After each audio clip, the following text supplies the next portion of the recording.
ژور لید. بسم الله الرحمن الرحیم. کله چې رسول صلی الله علیه وسلم د هجرت څخه وروسته په مدینه منوره کې د اسلامی دولت اساس کېښوده، له هماغه وخته د اسلام د خپراوي سلسله پیل شوه چې د مسلمانانو د لښکرو په توسط ډیری ملکونه فتح سول، تمدنونه جوړ سول او لوی لوی ښارونه آباد سول چې ځینې دا تمدنونه په غرب کې جوړ سو. مسلمانانو اسلام په غرب کې وځلاوه چې مسلمانانو کفارو ته د ژوند چارې او همدارنګه د ژوند کولو طریقه ورزده کړل. دوی ته علوم وروښوده او دوی ته یې تمدن ورپه برخه کړه. خو بدبختانه همدغه تمدنونو د مسلمانانو د ځینو ناوړو کړنو او همدارنګه اختلافات او ځینې نورو مسایلو په نتیجه کې له منځه ولاړه او اسلام یو ځل بیا په غرب کې محکوم پاتې سو او پر مسلمانانو باندې ډول ډول ظلمونه ترسره سو. اما نن یو ځل بیا اسلام له غرب څخه سر پورته کوي او غربیان اسلام ته مخه کوي پرته له جبر، زور او کراه څخه. ګورو چې د مسلمانانو نفوس ورځ په ورځ په غرب کې د زیاتېدو په حال کې ده او مسلمانان نفوس په غرب کې زیاتېږي. نه دا چې د مسلمانانو د سفر په نتیجه کې د مسلمانانو نفوس په غرب کې زیاتېږي، بلکې خپل کفار دي چې اسلام راوړي او په غرب کې د اسلام د نفوس د زیاتېدو سبب ګرځي. سلامونه او نیکې هیلې قدرمنو اوریدونکو، هیله ده چې جوړ او روغ بیاست. ژور لید خپرونه ده. په دې خپرونه کې زه مختار سادات ستاسو کوربه یم او نننۍ خپرونه کې پر دې باندې بحث کوو چې کوم عوامل او مهم اسباب د دې سبب ګرځېدلي چې اسلام په غرب کې وده وکړي. او د بحث لپاره قدرمن مفتي نور الله اعظم صبر سره دی. مفتي صاحب محترم، ډیر ښه راغلاست. خیر اوسې سعادت صاحب، ډیره مننه. مفتي صاحب محترم، لکه مخکې ما مقدمه کې د موضوع یادونه وکړه چې نننۍ موضوع مو په اوسني غرب کې د اسلام وده ده او د دې ودې تر شا کوم عوامل او اسباب چې دی پر دې موضوع باندې بحث کوو. لومړی راسو دې ته ور وګرځو چې په غرب کې د اسلام د خپرېدو او د انتشار مخینه کوم ادوار او تاریخي زمانو ته رسیږي. بسم الله الرحمن الرحیم. ډیر قدرمن سعادت صاحب، اول تاسو ته او د حریت رادیو اوریدونکو ته سلامونه وړاندې کوم. اساساً کراسو دې ته چې غرب ته یا په مجموع کې اروپا ته اسلام په کوم وخت کې رسیدلی، نو اکثرو مؤرخینو دا لیکلي دي چې په اول ځل اسلام په 600 میلادي کې اروپا ته رسیدلی چې بیا په نتیجه کې هلته په هسپانیا یا اندلس هلته یو اسلامي خلافت رامنځته سو او هغه داسې یو مثالي خلافت و چې نه یوازې اسلام هلته رشد وکړي بلکې اسلامي فلسفې او د هغه وخت عصري فلسفې، انساني او بشري علومو ډیر رشد وکړي او په نتیجه کې د اندلس لخوا څخه دغه علوم په ټوله اروپا کې خپاره سول. او بیا له هغه نه وروسته دوهم دور چې بیا کله عثمانیانو شرقي اروپا ونیوله او بلقان ته ورسېدل او په شرقي اروپا کې ځینې هیوادونه اسلامي هیوادونه وګرځېدل، البانیا او یوګوسلاویا او نور. نو په هغه وخت کې اسلام رشد وکړي، خو اصلي منبع یې د هغه وخت څخه شروع سوله چې د کوم وخت څخه هسپانیې ته مسلمانان ورسېدل او بیا د اموي خلافت د سقوط څخه وروسته چې کله اموي خلافت په عراق او په شام کې سقوط سو او بیا یو کس د امویانو د عبدالرحمن داخل په نوم باندې اندلس ته ولاړی، اول ته یو اسلامي خلافت او اموي خلافت راغی. نو د هغه نه وروسته دغه اسلامي افکار او اسلامي علوم او اسلامي دعوت دا په ټول اروپا کې نشر سو. ډېر مننه مفتي صاحب محترم، ستاسو خبرو څخه ما دا برداشت وکړی چې اسلام مخکې یو ځلې په غرب کې ځلېدلی، هلته نشر سوي چې اموي دورې ته چې د اسلامي خلافت وروسته دوره ده هغه دورې ته ورګرځي او په هغه وخت کې اسلام یو ځلې ځلېدلی. نو هلته یو وار اسلامي تمدن اسلام وځلېده، مسلمانان هلته رشد وکړه. نه یوازې چې دوی رشد وکړه بلکې خپل ترڅنګ نور کفارو ته هم رشد ورکړ، دوی ته فرهنګ ورزده کړه، دوی ته اخلاق ورزده کړه، دوی ته د حکومتداري چل ورزده کړه. خو بیا هم موږ ګورو چې همدغه اسلام چې وځلېده وروسته په غرب کې د زوال سره مخ کیږي، هغه عروج او هغه دبدبه د زوال مسیر ځان ته نیسي. نو دلته کوم اسباب او عوامل د دې موضوع تر شا پروت دي چې هغه ځلیدونکي اسلام، هغه ځلیدونکي تمدن او فرهنګ د انحطاط سره مخ کیږي؟ بلې سعادت صاحب، واقعا چې د اندلس اسلامي خلافت یا په اندلس کې د امویانو خلافت چې تقریبا 8 صدۍ دوام وکړي، هغه داسې یو اسلامي خلافت او تمدن چې په هغه وخت کې څوک مثال نشي وړاندې کولی. حتی چې اروپایي واکمنانو به خپل بچیان په د واسطو په مټ باندې د مسلمانانو علمي مراکزو ته استول، د دې دپاره چې هلته زده کړې وکړي، فلسفه زده کړي، طب زده کړي، ساینس زده کړي. واقعا یو ډېر لوی او اساسي مرکز و، خو بیا همدغه مرکز د عروج سره او د زوال سره مخامخ سو چې یعنی داسې وخت بیا راغی چې په اندلس کې بالکل هغه اسلامي خلافت له منځه ولاړی، حتی مسلمانان هم ټول د منځه ولاړل. دا چې د دې اسباب چې شو، 3 مهم اسباب دي. اول سبب دا و چې په اندلس کې خپله د مسلمانانو حکمرانانو په منځ کې خپل منځي شخړې شروع سولې، خپل منځي اختلافونه شروع سوله، حتی چې جنګونه سره وسوله د واکمنۍ پر سر باندې، د سیاست د اداره او حکومت د دې شانو پر سر باندې د دوی په منځ کې خپل منځي شخړې حتی جنګونه وسوله. یو اساسي علت دا، او متاسفانه دغه علت اوس هم دی چې ټول مسلمانان د محکومیت او مظلومیت سره مخ کړي دي. دوم اساسي علت هغه دا و چې په مسلمانان خپل د خپل دین څخه لرې سول، د اسلامي علومو په ځای باندې دوی نور شانو ته مخه کړله او د عیاشۍ او فحاشۍ په دې شانو کې دغه سولګیر سول. درېیم علت دا و چې د اندلس سیمه اسپانیا چې دا په اروپا کې پرته سیمه ده، دا د اسلامي خلافتو څخه لرې سیمه وه. مثلا عباسي خلافت په عراق بغداد کې و، او همدارنګه په شام و خراسان و په افریقا کې په منځني ختیځ کې دلته اسلامي قوت و، خلافت هم و، بیلابیل امارتونه هم موجود و. نو دا چې د اندلس او د اسلامي خلافتونو په منځ کې واټن هم و او دوی سره جوړ هم نه و، هغه یوه لرې سیمه و. نو هغه سیمه یوازې پاته سوه، اروپایانو هغه سیمه ونیوله او اسلامي خلافت یې له منځه یوړ. دا تقریبا 3 هغه مهم اساسي علتونه دي.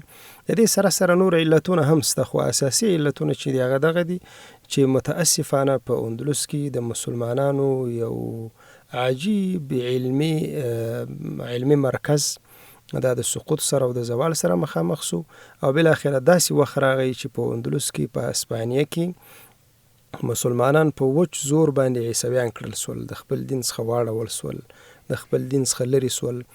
حتی چې په اول ځل باندې د اندلس خلافت سقوط سو، نو په هغه وخت کې فردیناند چې هغه د عیسویانو مشر و، په د اندلس کې چې څه علمي مراکز و، څه کتابخانې وي، څه علمي ذخیرې وي، د دغو ذخیرو څخه کتابونه راغونډ کړل، او ځینې کتابونو دا لیکلي دي چې تقریبا 5 میاشتې شاوخوا دوی همدا کتابونه راغونډول. بالاخره یو لوی غر ورڅخه جوړ سو او د ټولو کتابو ته اور واچوي او یو میاشت دا اور لګېده. یعنی هغه علم، هغه فرهنګ، هغه تمدن، هغه مسلمانانو چې هر څه لیکلي و، څه سوي و، هغه ټول له منځه یوړل. بیا هم په اروپایانو کې ځینې داسې خلک و چې د هغوی سره یو نوع علمي ذوق و، ابتکارات و، فکر و تحقیق سره یې لیوالتیا و، نو ځینې کتابونه هغوی پټ وساتل. نو که هغه د اندلس هغه علمي مرکز وای او دائم وای، زما یقین و چې اوس به اروپا هم ټوله مسلمانه وای، ځکه چې هغه علماو هغه په هغه وخت کې داسې خدمت وکړي، داسې ابتکارات یې نړۍ ته دغه کړل، وړاندې کړل چې چا تصور نسو کولی. یعنی یوازې داسې نه و چې دوی به دینی احکامات انسانانو ته رسول، بلکې ساینس، فلسفه، طب، یعنی ټکنالوژي، بیولوژي، عصري چې څه مضامین و، په هغه وخت کې د عالم په سطح، جهان په سطح باندې یوازینی علمي مرکز چې و هغه اندلس و. خو متاسفانه بیا هم چې حقیقت ووایو، اصلي علت دا چې ولی هغه د زوال سره مخ سو، علت بیا هم مسلمانانو چې خپل مسلمانانو په منځ کې جنجالونه راغله، او متاسفانه چې هغه یو لوی علمي مرکز موږ د لاسه ورکړي. اسلام صاحب محترم، یو مورد چې همیشه مسلمانان هغه نه ترلاسه کوي، هغه عبرت ده. مثلا ګورو هر کله چې اختلاف راغلی سي د چې هلته به دننه سوء تفاهمات به و چې د اختلاف زمینه یې برابر کړي وو، خو دلته بیا هم د خارجیانو لاس حتمي په اختلاف کې وي، خو بیا هم دغه اختلافات همیشه د مسلمانانو په منځ کې تکرار راغلي ډیر فرصتونه له لاسه ورکړي. اصلي عمل په دغه کیسه دی چې مسلمانان عبرت نه اخلي، یعنی یو ځلې وروسته ورسیږي، یو داسې پړاو ته ورسیږي چې ټول نړۍ د دوی تر لاس لاندې، فرهنګ، تمدن، خلکو ته حتی کفارو ته د ژوند سهولت برابر کی، بیا هم راګرځي اختلافات کوي. د اختلافات داسې حال ته یې رسوي چې د ذلت، د خواري، تاسو یادونه وکړي چې ټول علمي پانګې له منځه ولاړې، فرهنګ تمدن له منځه ولاړه، خلک په زوره کافران سول، بیا هم عبرت نه اخلي. علت په څه کې ده چې دغه غمیزه هر وخت پر مسلمانانو تکراریږي؟ بلې سعادت صاحب ډیر مهم سوال دی او داسې سوال دی چې ډیر زورونکی. سړی که مسلمان فکر کوي نو ډیر زورونکی سوال دی دا چې ولې مسلمانان د هیڅ واقعي او هیڅ یو حادثې څخه عبرت نه اخلي. یعنی یو وار نه دی، څو واره اسلامي خلافتونه سقوط سوي دي، مسلمانان د مظلومیت او محکومیت سره مخ سوي دي، خو مسلمانانو بیا هم عبرت نه دی اخیستی. زما په فکر د دې یو اساسي علت دا دی، اساسي علت چې مسلمانان د دې خپل مظلومیت او شکست او د دې شاتګ او د دې شیانو څخه عبرت نه اخلي. یو اساسي علت دا دی چې هر وخت مسلمانان په خپل دین باندې منګولې یعنی ټینګې نه کي، یعنی خپل دین ته شا واړوي، یا د خپل دین یعنی د دې په ځای چې په خپل دین باندې منګولې یعنی د کې ټینګې کي، په نورو نژادي شیانو کې مصروف سي، په نورو مسایلو، کلتوري او رواجي او نشنلیزم او دا شیان راسي. نو یو اساسي علت دا دی، ځکه چې که مسلمانان په خپل دین باندې منګولې ټینګې کي، حتما مسلمانان عروج ته رسیږي او هر لحظه او هر شیبه مسلمانان د دې څخه عبرت اخیستی سي.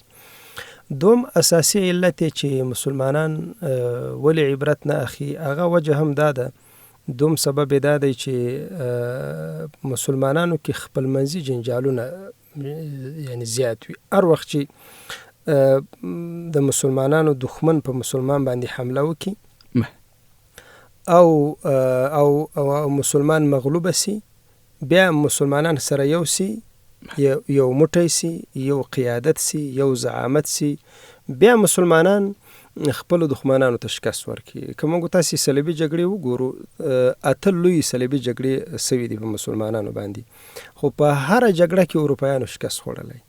خو اروپایانو په کوم وخت کې شکست خوړلی، یا دښمنانو په هغه وخت کې چې کله مسلمانان سره یو موټی سوي دي، سره متحد سوي دي، یو قیادت او یو رهبریت او یو زعامت منځته راغلی.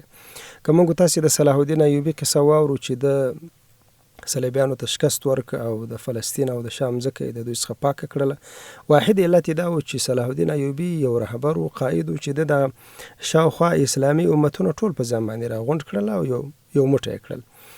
خو بیا چې بیا مسلمانان یو څه وخت په عروج کې هغه قیادت چې هغه کې دا یعنی هغه د مسلمانان متحد وساتي، چې هغه قیادت له منځه ولاړ سي، وروسته د هغه زامن یا د هغه نه وروسته خلک راسي، بیا په خپل منځو کې جنجالونه شروع سوي، بیا دښمن راغلی دی، بیا مسلمان مغلوب سوی دی.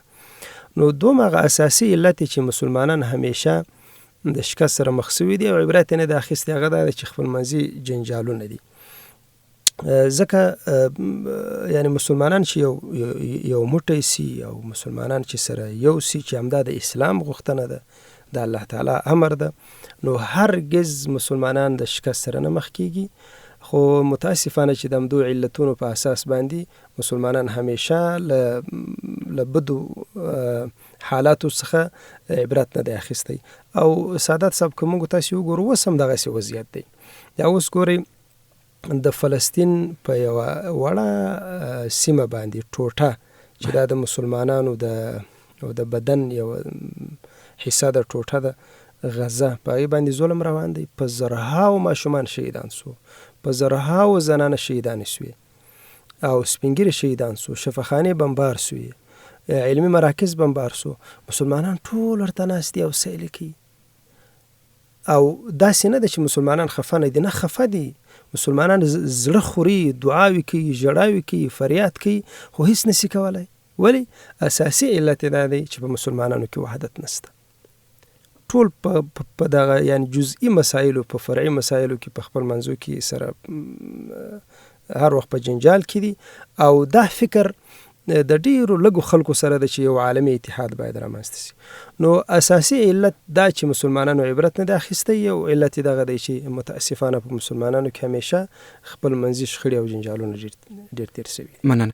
اسلام صاحب محترم، که تیر تاریخ ته وګورو، که حکمرانانو یا هم پاچاهانو د اسلام څخه لرې سوي، اکثریت عامل یې دی چې هلته د ژوند سهولتونه یې دوی په آرامي او په امنیت کې ژوند کوي، دا لامل سوي چې دوی عیش و عشرت ته مخه کړي. که راسو اختلافاتو موضوع ته، مسلمانانو ترمنځ اختلافاتو موضوع کې حتمي د دشمن لاس وي. دغه دشمن پیژندنه د مسلمانانو په منځ کې پیژندلي هیڅ نه ده رواج. علت په څه کې ده چې حال دا چې په قرآن کریم کې دومره د دشمن بیان سوي، د دشمن د اعمالو، د کردارو، د فتنو، د یعنې دشمن پیژندنې په اړه په قرآن کریم کې ډېر یادونې سوي، دشمن معرفي سوي مسلمانانو ته.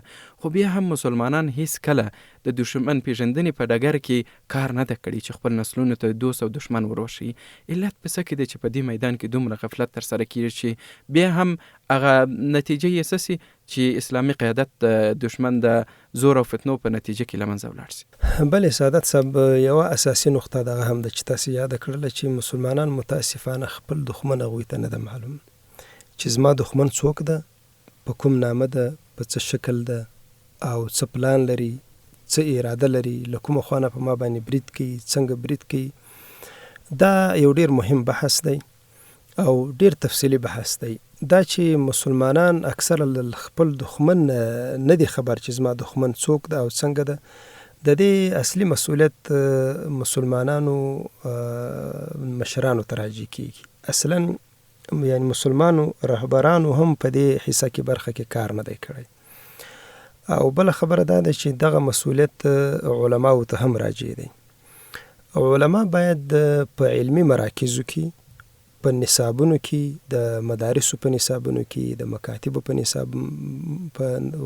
نصابونو کې، همدارنګه که په ابتدایي سطحي، که متوسطي یا که ثانوي، که هره مرحله باید دا د دښمن د معرفت په نوم باندې یو مستقل مضمون درس او تدریس شي. همدارنګه د ځوانانو دپاره سیمینارونه جوړ شي د همدې عنوان لاندې چې زموږ دښمن څوک ده. متاسفانه په علمي حلقو کې یا حکومتونو په دې بخش کې هیڅ نه دي کړي او یوازې همیشه چې اسلامي حکومتونه یا اسلامي خلافتونه راغلي دي، نو د دې په ځای باندې چې ودې ته اولویت ورکړي چې زموږ دښمن څوک د نورو شیانو کې مصروفه سوي دي، په نورو شیانو کې مصروفه سوي دي. برعکس دښمن، د مسلمانانو دښمن اول ودې ته متوجه ده، خاصتا صهیونیزم یا یهود، چې خپل ماشومانو ته اول خپل دښمن ور معرفي کوي چې زموږ دښمن څوک ده او ولې زموږ دښمن ده. نو دا چې مونږ نه علما په دې ډګر کې داسې خاص فعالیت کوي، کار کوي او نه مخکې څه سوي دي، کار سوی ده، همدارنګه حکومتونو لخوا نه کار نه ده سوی. نو وجه یې دا ده چې مونږ د خپل دښمن نه غافله یو. بیا چې کله دې حد ته ورسیږو چې مسلمانان ضعیفه سي، مظلومه سي، له خپل هیواده وشړل سي، بیا سره یو موټی سو، را یو ځای سو، جهاد وکړو، خپل سیمه آزاد کړو یا اسلامي خلافت منځته راغلی. خو بیا هم د دې په ځای باندې چې مسلمانان په دې تحقیق وکړي چې دښمن څوک ده، څنګه ده او څنګه ده، په نور شیانو باندې مصروفه سوي دي او د دښمن نه غافله سوي دي. ډېره مننه. اسلام صاحب محترم، غواړم د یو مورد یادونه وکړم. غرب په دې بخش کې د استشراق په نوم یو پروسه پیل کړه چې همدغه ټول د شرق پیژندنه و چې دوی شرق ته د دشمن په نظر ګوري او نتیجه هم ګورو چې دغه مستشرقینو په نتیجه کې ډېر اسلامي قیادتونه، اسلامي جریانونه منحرف سول یا له منځه ولاړل. راځو خپل اصلي بحث ته. غرب د اسلام په نشتون کې کله چې هلته اسلامي تمدن د زوال مسیر ځان ته نیسي او هلته له منځه ځي، غرب کوم حالت سره مخ سو؟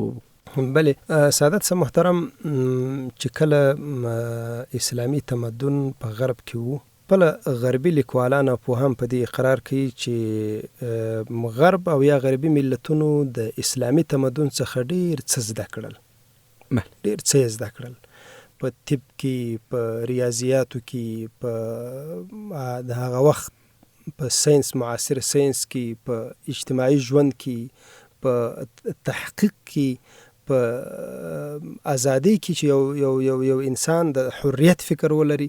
دا افکار ټول غربیانو او اروپایانو د اسلامي تمدن څخه زده کړي دي. خپل غربیان په دې اقرار کوي چې یعنی مسلمانانو غربي ملتونو ته ډیر څه ورکړل او غربي ملتونو د مسلمانانو نه ډیر څه زده کړل، خو یوازې یو شی ورڅخه زده نه کوي چې هغه اسلامي عقیده او اسلامي فکر، یعنی ایمان را نه وایي مسلمانان نسول. نو دا چې بیا داسې حالت راغی چې په غرب کې اسلامي خلافت د منځه ولاړی، نو واقعیت دا دی چې غربي ملتونو ته ډیر نقصانونه ورسېدل.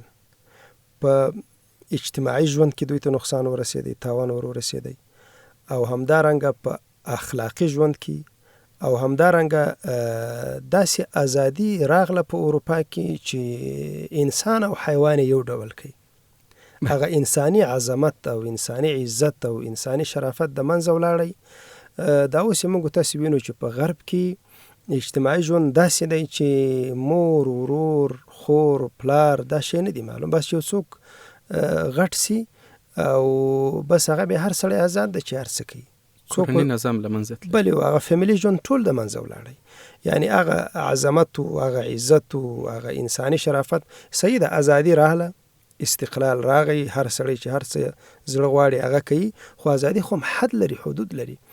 دا چې اسلامي خلافت او یا اسلامي فکر په غرب کې د منځه ولاړی، غرب ته او غربي ملتونو ته لوی نقصان دا ورسېدی چې فیملي ژوند بالکل خراب سو، او همدارنګه اجتماعي ژوند ګډوډ سو، او همدارنګه اخلاقي ژوند ګډوډ سو.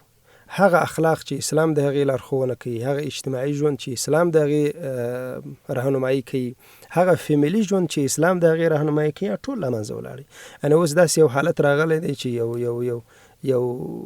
یو اروپایي یو غربي ښځه د یو حیوان سره واده کوي، داسې حیوان چې هغه ډیر یعنی نه څه ویلی سي، نه څه، یعنی هغه حیوان دی.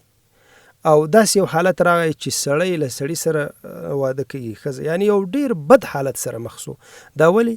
ځکه چې په غرب کې هغه اسلامي خلافت تمدن، اسلامي فکر له منځه ولاړی، او غربي ملت دومره آزاد سو، دومره ازادي راله چې هیڅ حدود پکې معلوم نه دي. نو انسان چې طبعا په بې حدوده د ازادۍ کې ولویږي، نو طبعا له هغه انساني چوکاټ نه وځي، چې دا یو لویه ضربه د غربي ملتونو ته. مننه. اعظم صاحب محترم، په اوسني غرب کې حال دا چې انسانانو ته تاسو ویل چې بې حد و حصره ازادي ورکړه، انسان چې هر څه زړه غواړي کوي، خو بیا هم یو ځلې بیا خلک د کفر په تنګ راغلي، د کفري نظریاتو، افکارو. حال دا چې په ظاهر دوی ته ډیر تبلیغ وسو چې دا ښایسته دي، دا معقول افکار دي، ډیر کمپینونه ورته وسو باطلو افکارو ته، بیا هم اسلام په غرب کې ځان ته د ودې مسیر خپل کړی. حال دا چې د اسلام په وړاندې روزانه په مختلفو انواعو باندې تبلیغات کېږي، د اسلام تخریب کېږي، اسلام یو نوع خلکو ته د وحشت او دهشت دین ښودل کېږي، خو بیا هم ګورو چې خلک اسلام ته مخه کوي. په غرب کې اصلي عامل او علت په څه کې دی چې غربیان د هغه اوسا ژوند څخه په تنګ راغلي، بیرته د اسلام خواته راګرځي؟ بلې سعادت صاحب محترم، په دې کې شک نشته چې په غرب کې د دیموکراسۍ د راتلو نه وروسته هوسا ژوند راغی، ازادي راغله، استقلال راغی. مخکې د دې نه چې دلته عیسوي مذهبي واکمني و، ډېر بد حال و، هیڅ نوع استقلال نه و، نه علمي، نه انفرادي، نه اجتماعي. په دې کې شک نشته دا ازادي راغله. دا چې د اسلام په ضد باندې یا د مسلمانانو په ضد باندې اوس هم په اروپا کې ډیر نشرات کیږي، د دې لپاره خاص ادارې دي، خاص خلک دي او خاص مصرف کیږي. خاصتا يهودي صهیونیزم د دې شاته ولاړ دی او په غرب کې هڅه کوي چې د اسلام مخه ونیسي. خو د دې ټولو سره بیا هم په غرب کې یا په اروپا کې اسلام ډیر ښه روان دی، په مخ روان دی. یعنی چې موږ اورو یعنی تقریبا په هفته کې په سلګونو انسانان ایمان راوړي، په یعنی میاشت کې په زرګونو انسانان ایمان راوړي. د دې وجه څه ده؟ اصلي علت دا د سعادت صاحب کراسو دا د انسان هغه فطري خلقت وګورو. انسان په فطري او په خلقتي لحاظ د څو عناصرو څخه مرکب دی، 3 عناصرو څخه مرکب دی. 3 عناصر چې یو د انسان بدن دی او بل د انسان روح دی او بل د انسان عقل. دغه عناصر هر یو په خپل ځای کې غذا غواړي او په خپل ځای کې هر عنصر اطمینان او سکون غواړي. د عقل غذا علم دی او د انسان دغه وجود چې د جسد د دې غذا خوراک دی او د روح غذا چې د هغه خالق سره ارتباط دی چې چا دا روح پیدا کړی دی، یعنی د الله سره ارتباط. نو کومه تاسو وګوره په اروپا کې هوسا ژوند بیخي ډیر دی، پوهه هم سته، هوسا ژوند سته، ښه خوراکونه سته، ښه ځایونه سته، خو یو شی نه چې اروپایي ملتونه محروم دي هغه دا دی چې د دوی روحي اطمینان نسته. ځکه هغه روح چې د هغې خالق الله دی، د دې روح د خپل رب سره ارتباط نسته. په الله باندې انسان باید په الله باندې ایمان راوړي، د الله تعالی عبادت وکړي، ذکر وکړي چې روحي غذا ورته حاصله سي او روحي اطمینان او روحي سکون ورته حاصل سي. نو په غرب کې هغه خلک چې هوسا ژوند کوي، هغوی چې هر څومره هوسا سي بیا هم بالاخره دې نتیجې ته ورسیږي چې د ډېرې هوساینې سره بیا هم مطمئن نه وي. نو غربیان هڅه کوي چې خپل د اطمینان، د زړه د اطمینان او د روح د اطمینان د حاصلولو لپاره یو دین ته مراجعه وکړي، یو چا خبره واوري، د یو چا سره کینی. نو غربیان چې څومره مطالعه کوي، نو بالاخره هغه خلک چې هغه اسلام مطالعه کوي هغه ایمان راوړي، مسلمانان سي. ځکه هغه روحي اطمینان چې دوی ورپسې سرګردانه دي او دوی ورڅخه دغه دي، یعنی نامحروم دي، محروم دي دوی ورڅخه، هغه روحي اطمینان هغه یوازې په اسلام کې دی. نو ځکه د غرب زیات خلک بالخصوص هغه ساینس پوهان چې هغه د سرچ او تحقیق سره زیات لیوالتیا لري، هغه اکثر ایمان راوړي، الا که متعصب نه یې څوک، ځکه خو هغه روحي اطمینان ورته حاصل شي. نو همدغه وجه ده چې اسلام الحمدلله په مخ روان دی او الله دې داسې وخت راولي چې موږ تاسې واورو چې ټوله اروپا مسلمانه سوې ده. یعنی اساسي علت دا ده چې غربي نړۍ سربیره پر دې چې کوم ظاهري تجمل لري، د ژوند سهولتونه پکې شته، مادي امکانات شته، بیا هم په دې نه دي توانېدلي چې د انسان هغه اساسي غوښتنه چې د روح اطمینان ده انسان ته حاصله کړي. بله همدا. اوس راځو دې ته چې تاسو یادونه وکړه چې په هفته کې سلګونه ځوانان اسلام راوړي په غرب کې. نو ورځ په ورځ په دې سره د مسلمانانو نفوس اضافه کېږي، زیاتېږي په غرب کې. نو د دې ازدیاد نفوس یا د مسلمانانو د نفوس د ډیروالي سره د غرب راتلونکي تاسو څه ډول ارزوئ؟ بله سعادت صاحب، که سړی واقعا هغه دقیق شمیرې وګوري، مطالعه کې وی ارزي، په غرب کې واقعا اسلام ډیر په مخ روان دی، خاصتا په برطانیه او په فرانس او په آلمان کې. حتی چې داسې اټکل هم سته چې شاید په راتلونکي څو لسیزو کې په غرب کې ځینې هیوادونه اسلامي سي.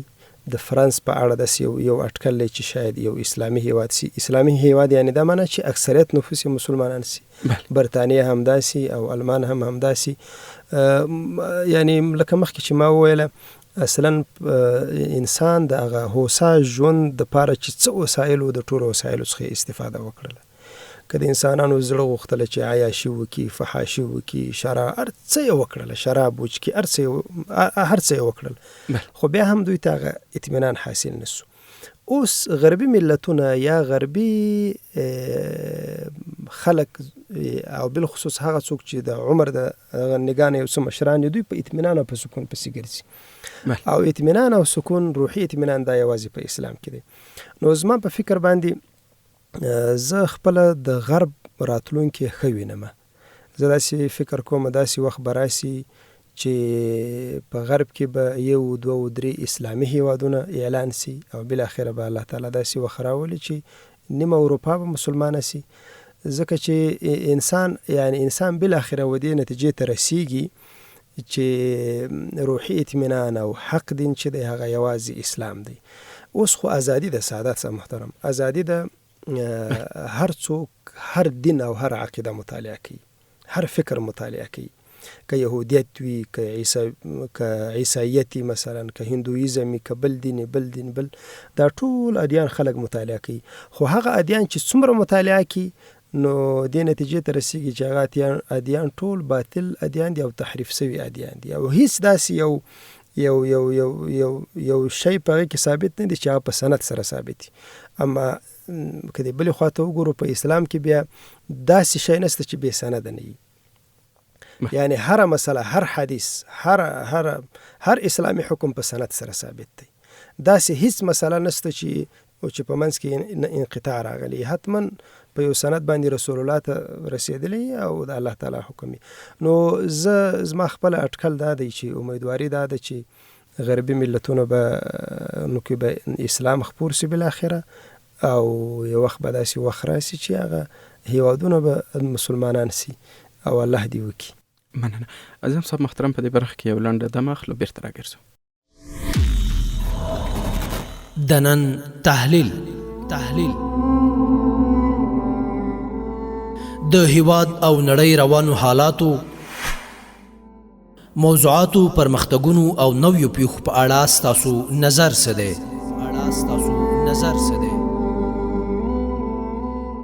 تاسو ورځنیو ارزښتمنو موضوعاتو په اړه څه نظر او لیدلوری لرئ؟ له موږ او هیوادوالو سره شریک کړئ. د نن تحلیل خپرونه له شنبې تر چهارشنبې ماښام 7:30 له حریت راډیو څخه اورېدلی شئ. د نن تحلیل.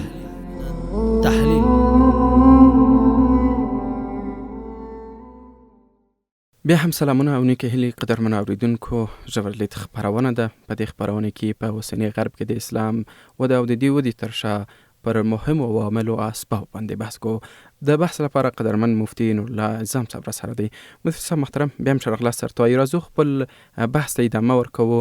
نو اوس راځو چې د دې نفوس د ازدیاد یا د زیاتېدو ګټه اسلامي امت او اسلام ته به څه وي؟ بلې سعادت صاحب، په دې کې شک نشته چې د مسلمانانو تعداد زیات سي، نو یعنی په مجموع کې مسلمانانو ته ګټه ډیره ده. او که داسې وخت راسي چې په غربي هیوادونو کې، په اروپا کې د مسلمانانو نفوس زیات سي، او بالاخره داسې یو حالت راسي چې هلته اسلامي هیوادونه جوړ سي او اکثریت اسلامي سي، نو طبعا په شرق کې هم ډیرو مسلمانانو ته ګټه ده. او همدارنګه که په مسلمانانو باندې یو بد حالت راځي، دا خلک به د مسلمانانو سره همکاري کوي، مرسته کومک به ورسره کوي. مسلمانان د یوې ستونزې سره مخ کېږي، طبعا هغه مسلمانان به ورسره کومک کوي. دا اوس که موږ تاسې وینو په غزه کې د یهودو غاصبینو د خوا نه سخت ظلم روان دی، خو په اروپا کې خلک راجګېږي او مظاهره کوي. سره دی چې په اروپا کې یعنی حکومتونه د نصرانیانو په لاس کې دي او حکومتونه اکثره د اسرائیلو سره ولاړ دي، خو دا ملتونه ولې مظاهرې کوي؟ دا وجه دا ده چې یو خو هلته مسلمانان زیات سوي دي، او بله خبره دا ده چې د مسلمانانو مظلومیت او محکومیت دا اروپایي ملتونو ته واضح سو چې مسلمانان مظلومه دي او د مسلمانانو سره ظلم سوی او د مسلمانانو مځکه غصب سوی ده. نو طبعا چې نفوس زیات سي، نو دا خو ښکاره خبره ده چې د مسلمانانو لپاره په هر لحاظ ګټه کوي، هم په دې لحاظ چې مسلمانان سره یو موټی سي، او هم په دې لحاظ چې مسلمانان یعنی بالاخره یو سیاسي وحدت رامنځته سي، او هم دا چې یعنی بالاخره یو اقتصادي وحدت رامنځته سي. په اقتصادي یعنی په هر ډګر کې مسلمانانو ته دا ګټه رسي چې د مسلمانانو تعداد زیات سي. بله، بله موضوع دا ده چې ډیره مهمه هم ده. دشمن همیشه د مسلمانانو په کمین کې ناسي تر څو د دوی عقاید تحریف کړي، د دوی عقاید بدل کړي، ارزښتونه بدل کړي، پر ځای تحریف سوي یا هم تغییر سوي افکار او د اسلامي افکارو په نوم دوی ته ارائه کړي. نو دلته نوې خلک اسلام ته راتاخلیږي غرب کې. دوی دومره عمیق مطالعه په اسلام کې نه یې کړي، خل د دشمن پر لار ورته په کمین کې ناسي. د دې لپاره چې د دوی د باورونو او عقایدو ساتنه وسی تر څو دوی په فتنه کې واقع نسی. نو د دې پیښې د نه رامنځته کېدو لپاره څه لازم ده چې ترسره سي تر څو دغه نوې رابطه سوي مسلمانان په فتنه کې واقع نسی؟ بلې سعادت صاحب، دا ډېر مهم سوال دی. که د یوې خوا مسلمانان خوشحاله دي چې په غرب کې یا په شرق یا په د غیر اسلامي هیوادونو کې اسلام ډیر په مخ روان دی او هر ورځ په لسګونو او په سلهاو انسانان اسلام ته را داخليږي، خو یوې خواته دا خوشحالي ده او بلې خواته دا یو لوی تشویش دی چې د علماو سره دا تشویش موجود دی.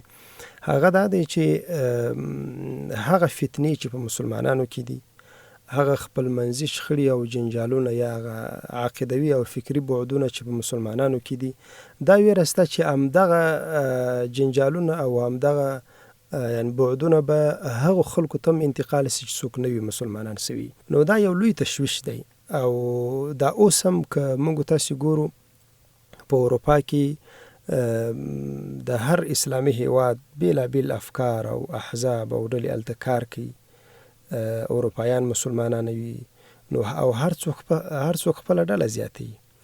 داسې یو میکانیزم، یو وحدت په اروپا کې هم نسته چې خپله د اسلامي ډلې هلته سره یو ځای سي، کیني او ووایي چې موږ تاسې خو چې هر نوع جنجالونه لرو او په خپل منځ کې په مسایلو باندې چې هر ډول نظریات لرو، خو دا نوي مسلمانان د دوی لپاره باید یو چوکاټ جوړ شي او دا یو چوکاټ په اساس باندې او ټولو ته دعوت وشي او ټول ایمان راوړي. متاسفانه هلته هم دا شی نسته.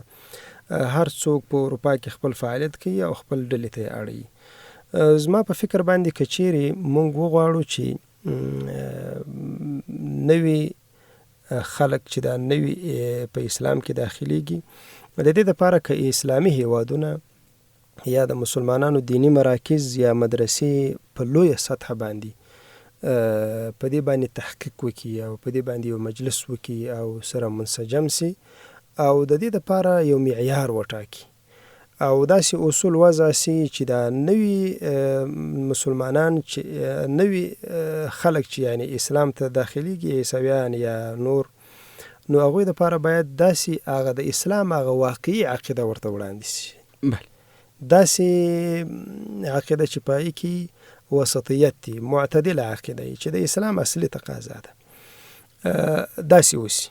او بله مهمه خبره دا ده چې هر هغه څوک چې هغه اسلام ته را داخل سي نوی، نو باید هغه ته اول د اسلام هغه اصلي مصادر ورته وښودل سي چې هغه کتاب الله او سنت رسول ده، یعنی د الله تعالی کتاب او د هغه مربوط علوم چې څه دي، یا د رسول الله مبارک احادیث، د حدیث علم، د دین هغه اصلي منابع چې په هغې کې د ټولو مسلمانانو اتفاق دی، هغې کې هیڅ کوم مشکل نسته، اختلاف نسته.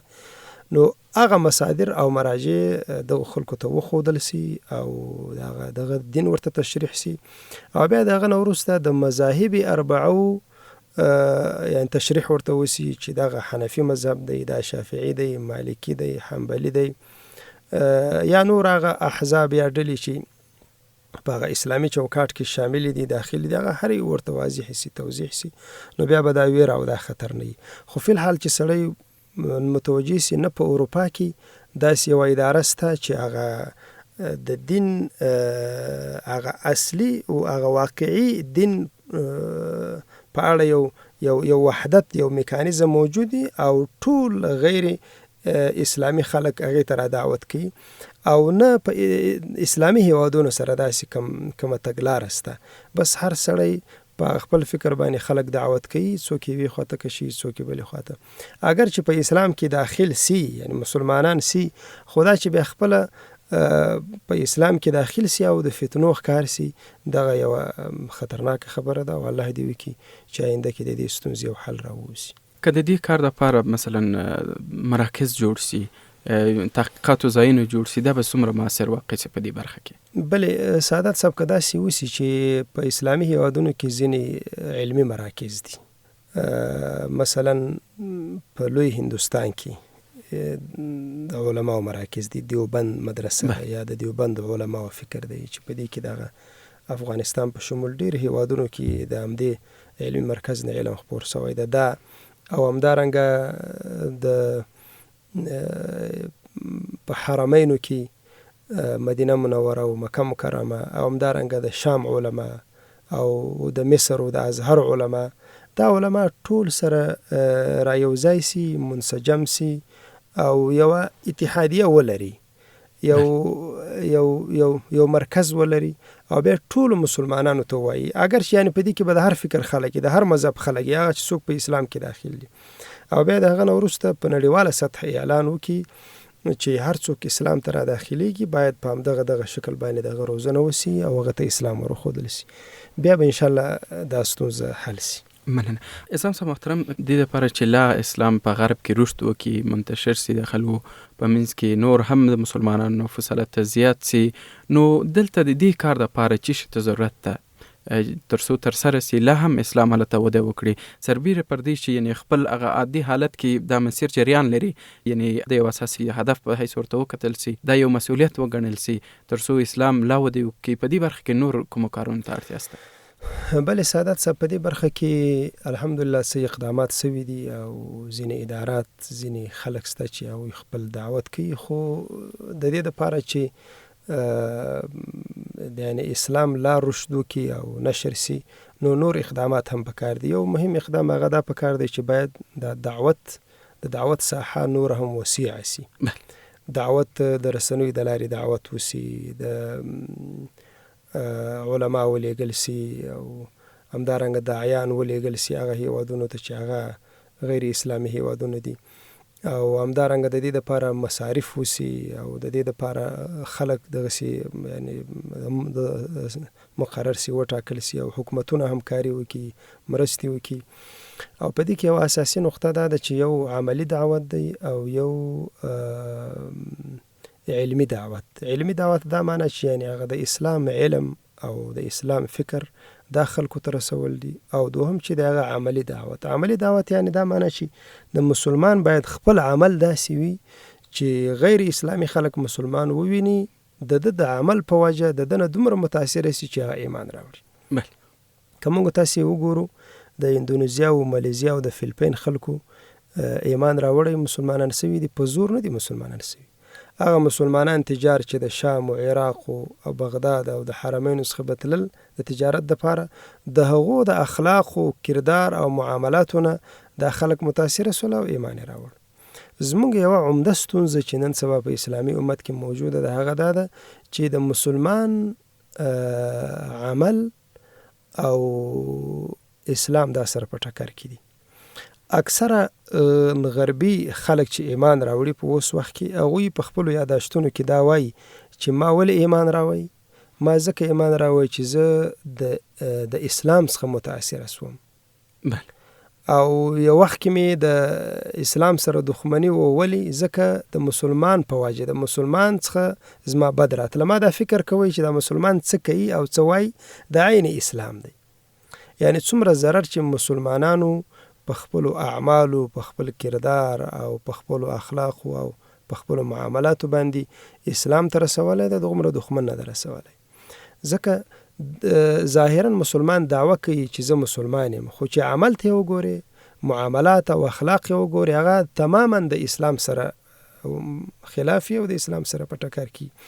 نو دا چې موږ غواړو چې په غربي هیوادونو کې نور هم د اسلام نور هم وده وکړي او اسلام نشر سي، نو یوه اساسي نقطه پکې دا ده چې هلته مسلمانان یا هغه داعیان چې هلته ځي یا چې څوک دعوت کوي، دوی باید عملا داسې داعیان وي چې د دوی یعنې د دوی په لیدو سره خلک متاثره سي، د دوی د خبرو نه خلک متاثره سي، د دوی د عمل نه خلک متاثره سي.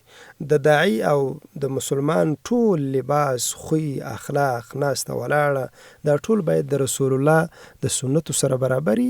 نو طبعا بیا په دښمن باندې دا ډېر تاثیر کوي او دا د اسلام د نشر دپاره خم امید واقع کېدلی شي. ډېره زیاته مننه عظیم صاحب محترم ده چې په دې خپرونه کې زموږ سره مو ګډون وکړه، موږ ته مو وخت راکړه. ډېره مننه سعادت صاحب، ستاسې نه مننه کوو، الله دې اجر درکړي. قدرمنو اورېدونکو، نننۍ خپرونه پر همدې ځای پای ته ورسېده. دا چې یو ځلې بیا زه مختار سادات په دې خپرونه کې د یو نوې موضوع سره ستاسو چوپړ ته حاضرېږم. تاسې ټول پر لوی رب سپارم. خدای په امان، په مخه مو شه.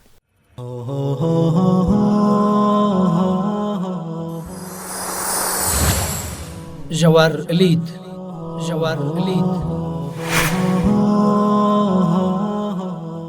د هوریت رادیو اسلامي سیاسي او فکری خپرونه.